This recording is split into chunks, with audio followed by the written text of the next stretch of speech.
state my name and my stage name. Mm-hmm. Just from record, it's not going to be on there. Terry is Gray, stage name Juvenile. Tell me where you grew up. I grew up in Uptown Magnolia projects. A little bit of everywhere. Uptown when it comes down to the projects. St. Thomas, Little Melfamine, a lot of the Magnolia. What did your parents do? Well, my mom was kind of like a single parent. My mom worked at the cleaners. Before my mama met this guy, we moved out there to La Place for a minute. I went to school out there, from kindergarten to 5th grade.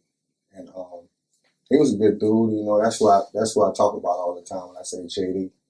My stepdad, he was the father figure in my life. What records did they play in your house? Oh man, everything. My house was kind of like, my living room was kind of like going to the club. Because my mom coming from a musical background. Did she play instruments? Did she sing? Nah, she didn't play instruments, just that a lot of people in my family either played instruments or band teachers. Like Brimmer, the band teacher, was from Fort Shea for many years. That's my first cousin. A lot of people in my family played the guitars and stuff like that. I wasn't one, and my mama wasn't one. We didn't pick up on that. But she was really into the music. She knew like a million songs. So we had a lot of records, 12 inches everywhere. Every kind of, whoever was popping.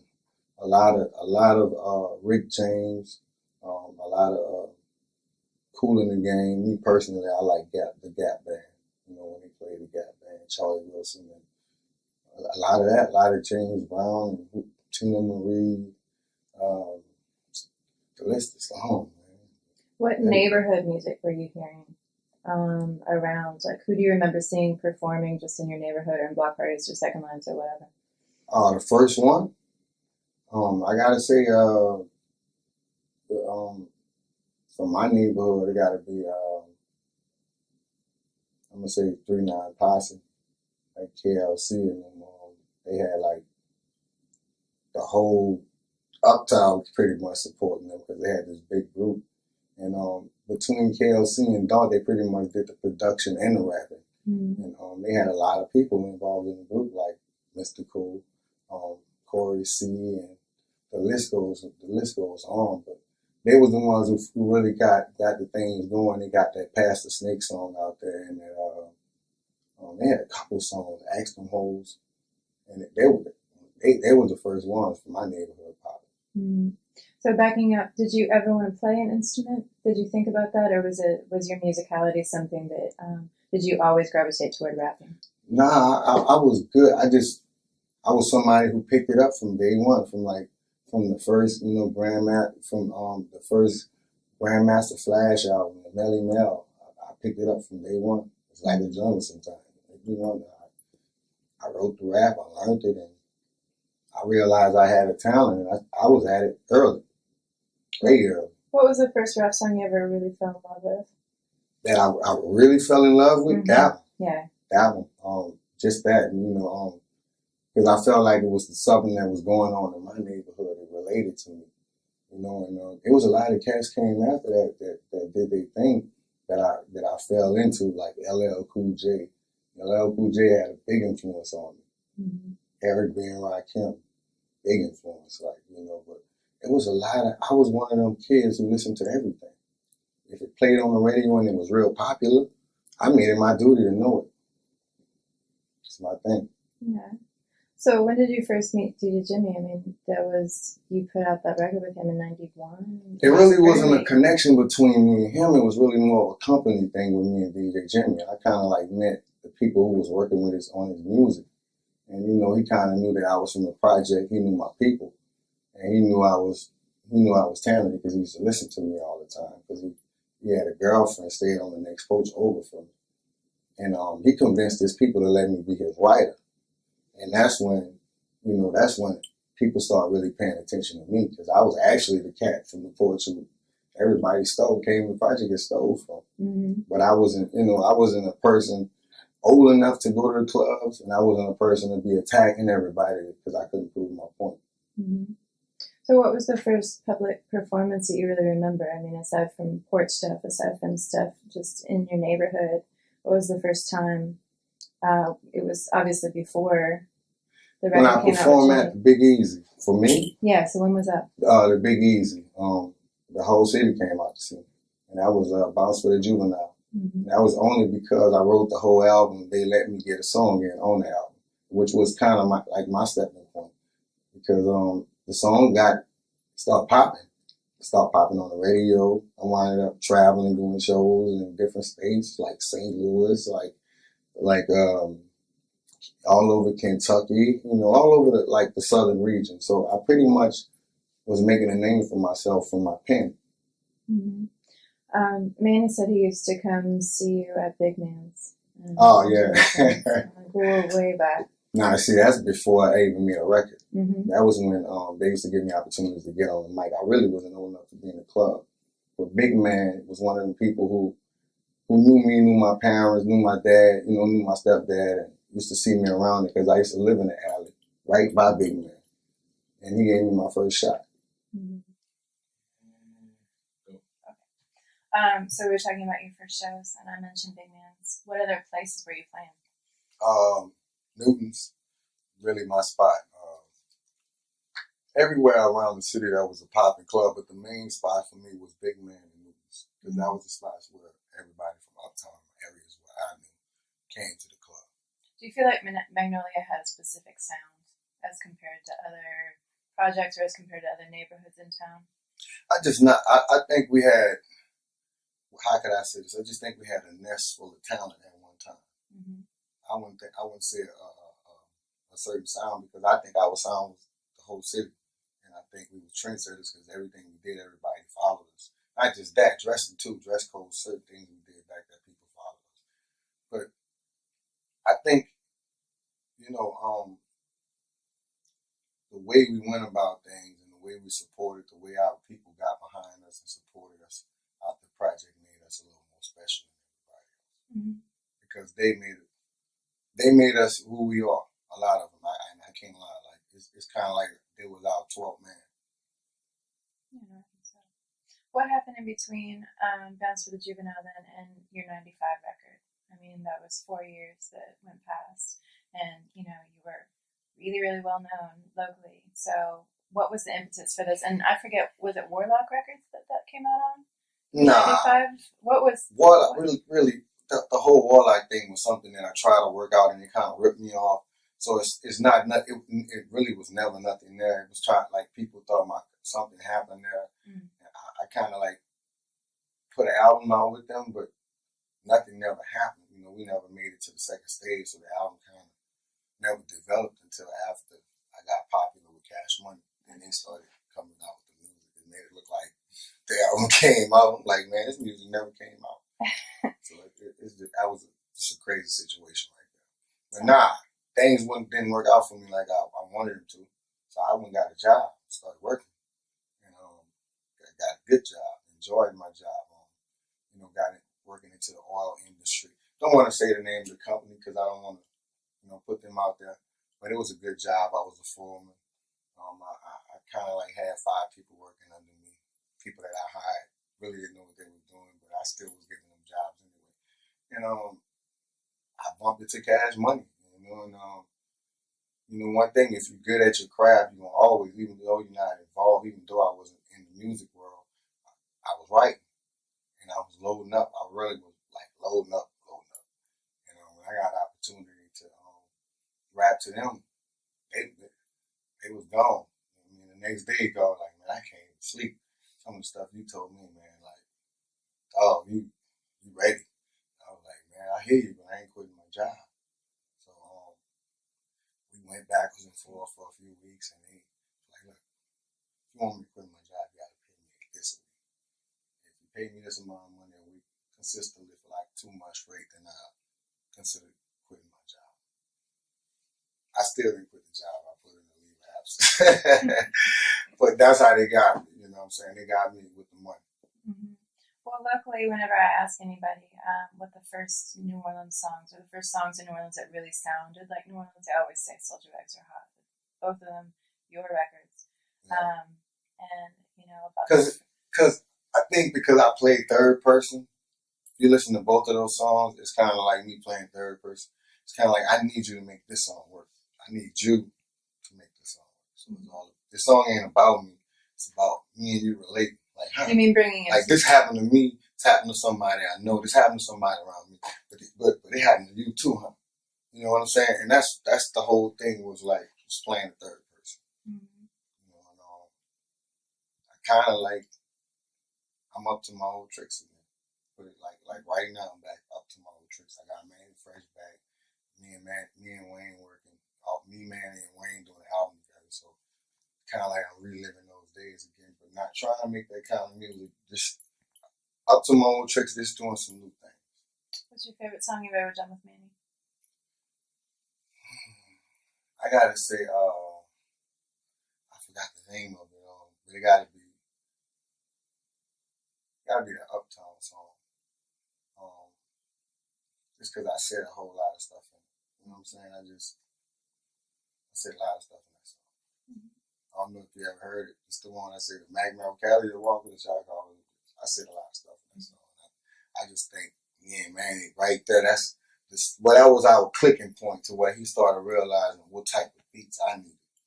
You know, because he was used to making like a certain kind of beat for this group, a certain kind of beat for BG, and it was kind of translated to me. I was like, nah, I need faster. I can't do slow. I need faster. And now I don't even have to tell him that, you know. Do you remember where you were when you wrote Soldier X? How long did it take you to write? Do you remember any of it? It wasn't right. Like, again. It was just performing it. It was just a thing where I just had to, because it wouldn't sound natural if I wrote it. Mm-hmm. So it was just a thing that we just had to piece together. Mm-hmm. I say all the things come to my head, and we'll sit down and piece it together. It wasn't an easy task to do, but once I learned the words and I went back and did it over again, it came out right. Because you got to remember, we was working on tape then, so it wasn't like Pro Tools where you got to do it straight through. So it was more of me getting words down to really hear it and learn the words that way. Are there certain things that you miss about analog recording?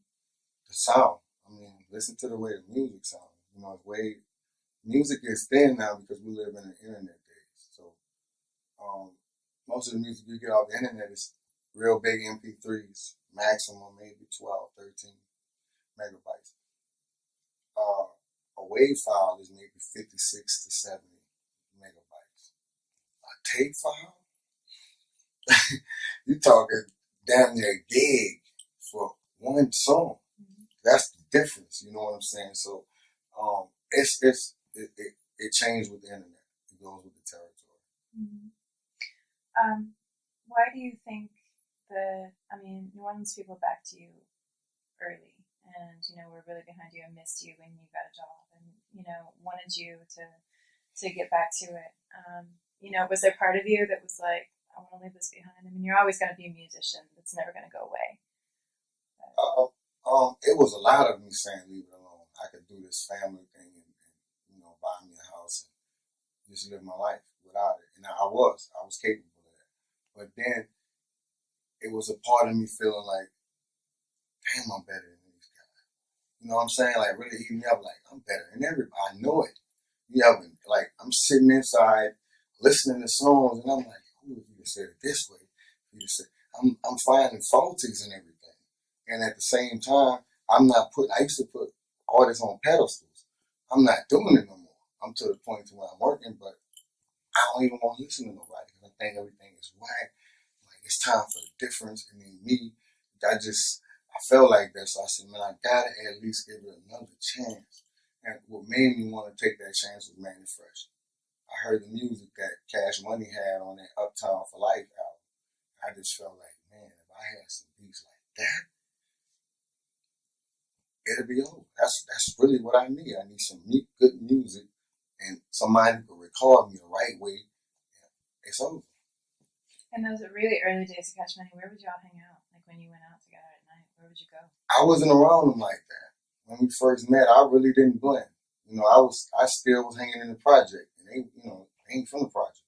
So we didn't go, really didn't do nothing. I really went to the project every night. Honestly, it continued to be like that, kind of like all the way through the whole while. I never really, And everybody knew me. I'll tell you that. Juve, you won't find Juve. He's in the project. Even when the records were selling like crazy. What do you think has been the effect of losing the projects after Katrina? I mean, they're all closed now. I mean, the whole nation is closed. Let's be real. It ain't just New Orleans. Kind of like out with the old, in with the new. I don't know if it was a business venture, a great business venture, a bad business venture. I don't know. But I just noticed the change in every city and everywhere it was a low income area. Now it's different now. And I just think it was going to happen to us anyway. Just Katrina just made them speed the process up. Mm-hmm. There were a lot of good things that came out of the projects. There were a lot of complicated things. But I'm one of those people that I'm a realist, you know, and I want my people to know and understand, because a lot of us, we never understand what the projects is for. Never. It's for you to better yourself. You move there to better yourself. And when you do better yourself, you move out and you leave room for the next person to come in to better yourself. And what happened, we weren't moving out. We was bettering ourselves, making a little more money. We were staying there. So what made them want to tear the projects down is what was the program wasn't going how it should. They planned it to go. They planned to move people out, people better themselves, and da da da da da da. It didn't work out like that. You know, what happened with us was the projects got passed on to the kids, then the kids passed it on to their kids, and it got passed, and it just kept on recycling. So I think the government got tired of that. Mm-hmm. How often did you perform with live instrumentalists? You know, just in the neighborhood, on the street, or whatever, like a little brass band ensemble or whatever. How often did that happen? Probably never. Yeah. I'm more of a DJ. Most of the time I perform in the neighborhood was DJs. Mm-hmm. Probably never. The only time I did some live stuff later in the game was with Galactic and a couple more local bands, Trombone Shorty. Mm-hmm. And, why was it? Was it just because the rap scene is different? Or I think that's everywhere. I think, you know, with hip hop, it's more about the bass, the sub, the bottom, the snare, and the rapper. You know, they say the beat and the DJ and the rapper. I think, and everything, you know, everything else that comes around that now is the music and the singer and whatever it is, it's still kind of like the same thing. Mm-hmm. What about Slow Motion? I love that song. Strictly, and it's something that I don't never take credit for, because it wasn't a song that was made for me, all by me. You know, in the beginning, me and Slim was doing swap out songs, and this was one of the songs in the swap out. But it wasn't swap out for me; it was a swap out for him. I was doing the song for him, and at the time he was signed to Koch, and his whole thought of Koch was they weren't gonna put the song out the right way. You like, hey man, Koch, not Koch do, but you in that Universal system was where I need to be. You take this song, put it on your album, it'll be better benefit to me. So I went with it, and it worked out. He was right, you know what I'm saying. And the bad part about that is he didn't survive to see the outcome, you know. But he was right. Mm-hmm. You know, he knew something I didn't know. Maybe tell me a story about him that most people would know or that I wouldn't know. It doesn't have to be something crazy, just some nice memory that you have of him. My greatest memory of him is Lil Scream. What's it called? Max Scream. He was supposed to be at school. He cut class, hung on the project all day, hung around me. I thought he was older than what he was, so I thought he could be out of school. I didn't know. Somebody walked around and said, man, your grandma looking for you, boy. They came around and looking for him. Said, your grandma looking for you, boy. You cut out of school? He said, no. I said, man, how old are you? He said, 13. I said, boy, you 13?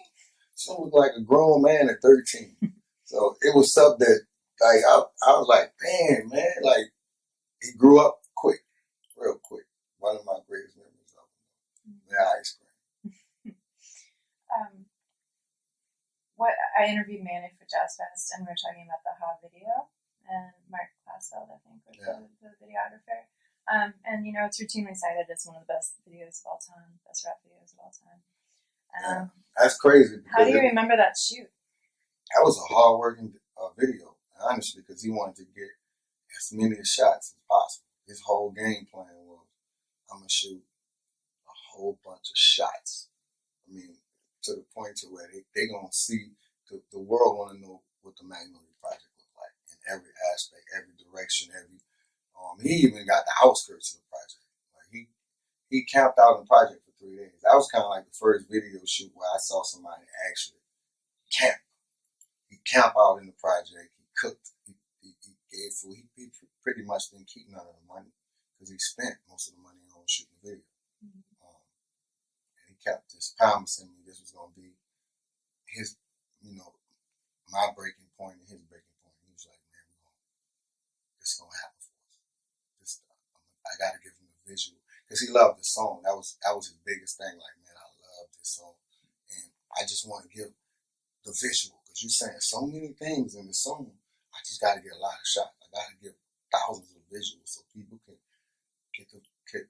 get their own, idea of what it looked like and what it felt like. And he did it. I think he nailed it. Mm-hmm. And it was the first time that the nation really saw what the Magnolia looked like. Yeah. And, hadn't seen things on that level. Yeah, because I had been telling them, like, man, we from the city. A lot of people was like, man, y'all country. I'm like, man, we from the city. I don't know what you mean by country, but we from the city, man. Our buildings and stuff was close, up until Katrina. You didn't have no room for nothing down here, So they say it's chickens walking down the street. I said, I never see it, man.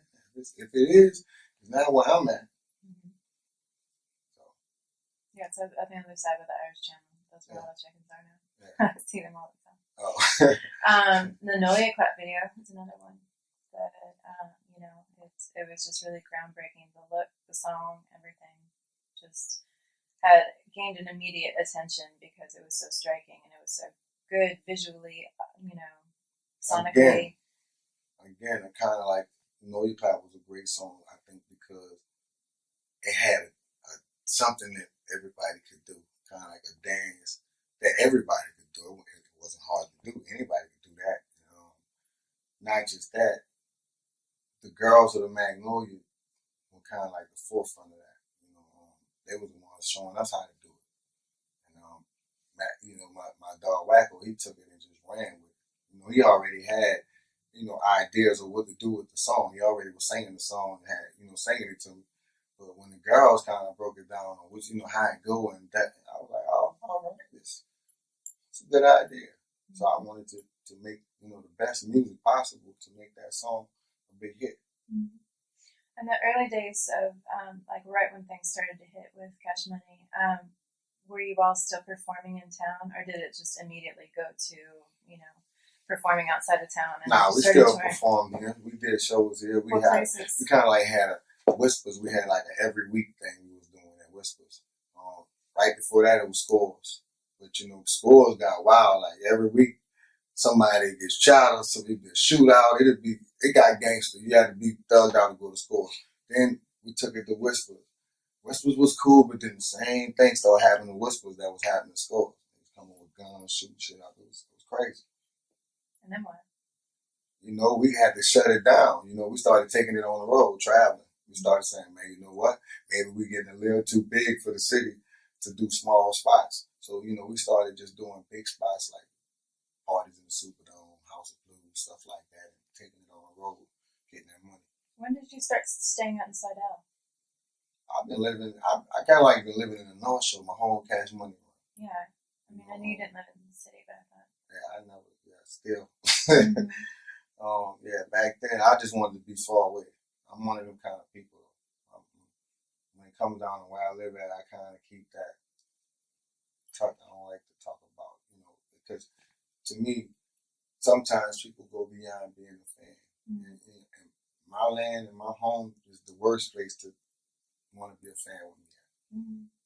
What's your most memorable tour with them?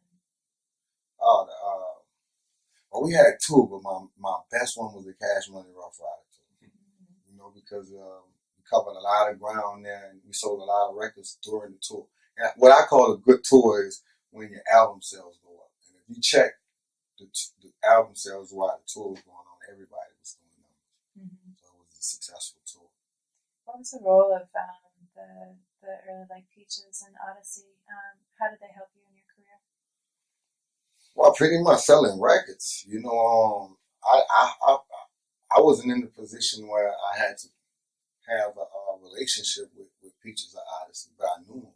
Mm-hmm. I knew both of them. I knew the owner of Peaches. I knew the owner of Odyssey, and I'm still cool with them. But they played a role in our career, being that outlet, that first, the local outlets that sold our music before we got the national deals. The places that were willing to do photo shoots and let us shoot our videos there, bring our interviews there, participate in whatever we had going on first, and order as many units as we needed to order, even when nobody didn't want to order. So they kind of like they played a big part in it. But again, it was never somebody that I had to deal with, because being with Cash Money, Slim and Baby kind of like cleared away with everything. I did it all. Yeah. And you were in Atlanta for a while for Katrina. Was that the deal? Yeah, mm-hmm. Yeah. Everybody. I mean, I was there, but I did like everybody else who wanted to come home. I rebuild. My whole running in Atlanta was kind of hostile, because people in Atlanta was to the point, to a lot of people got to the point to where they was tired, sick and tired. Because, a lot of New Orleans cats went there and they just went crazy on every aspect, robbing, running in houses, drugs, whatever, shootouts, beefs, a lot of things happened because of Katrina. And I was like, man, Atlanta kind of opened their arms to us, just like Houston did. And we kind of like didn't take too good to it like we should have. But I kind of wish we would have acted a little bit better. But man, when you lose everything, things happen. And I think a lot of people from Atlanta understood that. Like, man, if I lost everything, I probably feel the same way. So, things happen. You think your style has changed over time? No, I just got older. I won't say, because what happened with me was back then I rapped like an older. Now I'm old, so I'm there now all the time. I don't have to try to hold it up. What was old about it? Just your ability to tell a story from an outside perspective? No, my voice tone. Like, I knew I couldn't do high pitch. Stuff like that. So I kind of like stayed in like the older guy's voice. I had an older voice from the beginning, so I kind of like stayed there. Mm-hmm. Yeah, I can see that. Yeah. With the Hot Boys, what was your favorite performance in town with the Hot Boys? Oh, my favorite performance here? Mm-hmm. Nah, that's a good one. I got to say, our first performance in the House of Blues. Yeah. As a group. What was it like? Because we got a stripe on the wall because of that. It was packed, and we just tore it down. We sung damn near every song we had. What's your favorite Hot Boys song? My favorite Hot Boys song? Maybe I know with that. There's a couple of them. They gotta be Hot Boy. Nah, I need a hot girl. I ain't even on it, but I gotta say I need a hot girl. Mm-hmm. That's the one. That's pretty good. That's the one. Tell me. Mm-hmm. How would you describe New Orleans rap to somebody? Or how is it different than other places in the South? We don't sound like anybody else. I think the fact that we have our own way of talking, our own speech, our own language, our own sound, the fact that we kind of like don't follow anybody, to be honest. New Orleans always did have his own sound. If you have something we like, we mix that into our sound. But we don't take nothing. So I would describe it as festive. We like to enjoy ourselves. Even in that, we like to celebrate the day. So I would just describe it as real festive, real colorful. Mm-hmm. Party music, but with a message. Yeah, for sure. How much? You were around. You were performing during the time that bounce was really becoming, a big deal. Did you sense a change in the music? Did you sense it moving toward a specific direction like that? Nah. When you're making these songs, you don't know where it's going. I'll be a lie if I say I sense. Nah, I just, I try to just make songs that I think people gonna like that I like.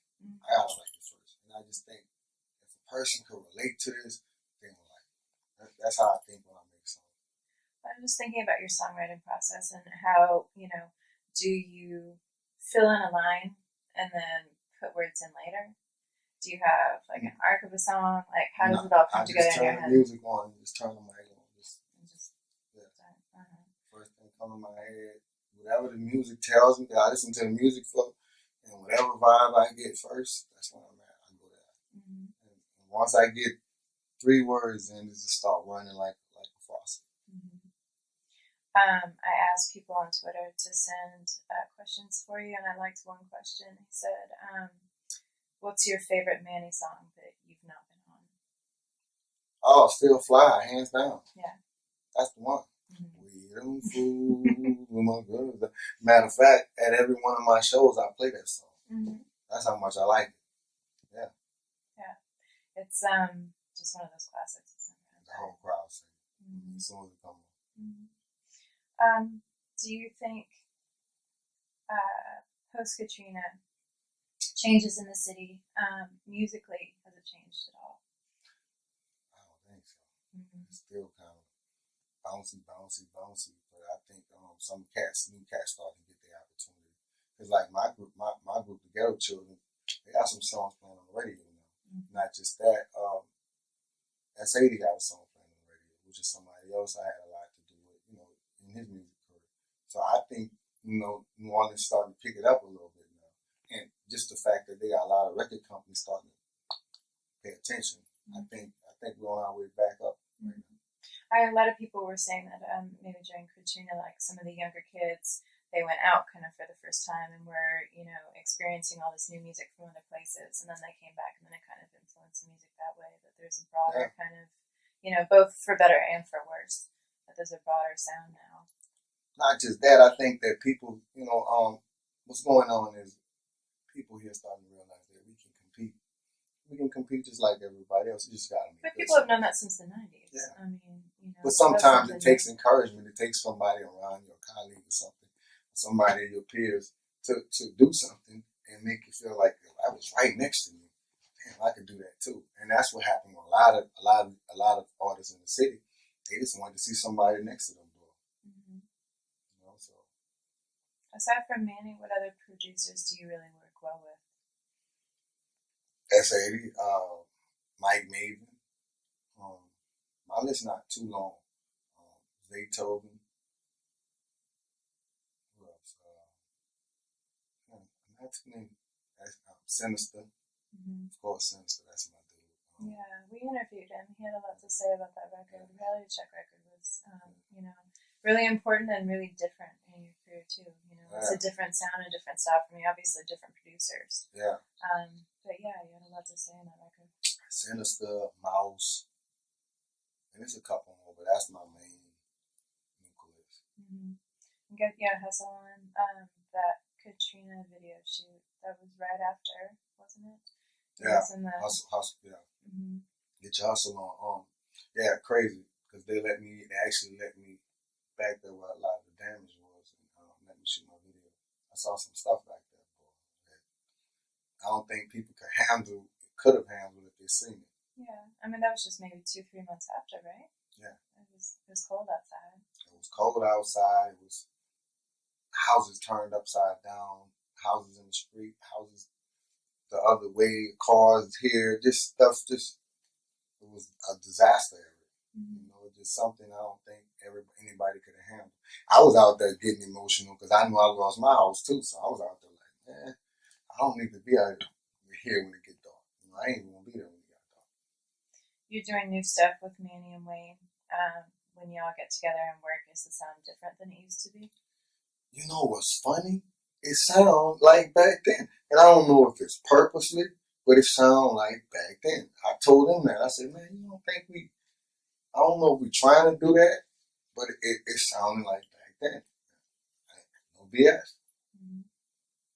Yeah, I can see that y'all bring it out in each other. I guess so. Me, what it is the competitive edge between me. First of all, Mannie talented between me and Wayne, we know Mannie talented. We know he's good at making music, and we know he'll change the music on you. You'll rap the one thing, and you'll come back and hear something totally different. And he'll be like, man, let me change my lyrics. At least let me get on that vibe. And he'll be like, no, because if you do that, you're gonna change the way the song goes.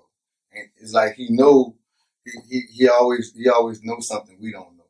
So it's kind of like, don't focus on that. Focus on outdoing Wayne. If not outdoing him, be right there with him, compliment him, because you know right now he the biggest guy in our group, and we're not gonna sit here and act like, oh yeah, man, we right there with him. Right, not at this point in time. It was like that back in the days, but not right now at this point in time. So it's kind of like me following the leader and letting Mannie make the music. Mm-hmm.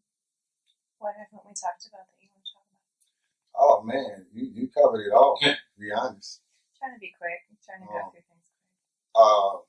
The fact that I'm a married man, Mm-hmm. I enjoy. Your wife is lovely. Thank you. I enjoy doing the family thing. I got 4 beautiful kids. One of them right now, my baby boy, he's on my neck about this car thing because he's been taking driver's ed, going to driver's school. So just that, that's really what my life is. That and consume with building this new studio, because that's something else that I do too. Mm-hmm. Build studio? Yeah, I can build studios. Mm-hmm. Yeah, I mean, so much of it is about, finding a way to shape the place to create the sound. Yeah, well, sound absorption, sound blockage, different things, trapping bass, different things, different tricks and stuff you can do. Like it's how you set up the room to sound through something. So it's something to know.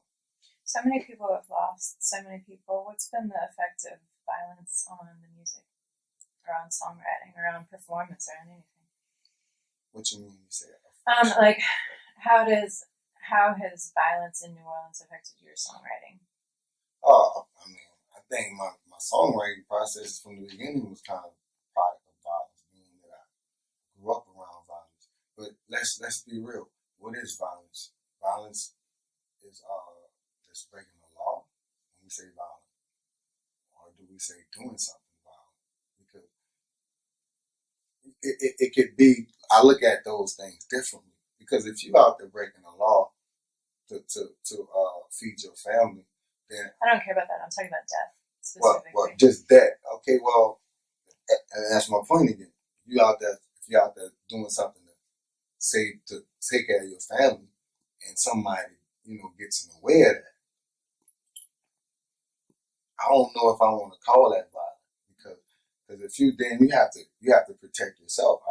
Some cases where they say violent is really self-defense, and we have a lot of cases of self-defense.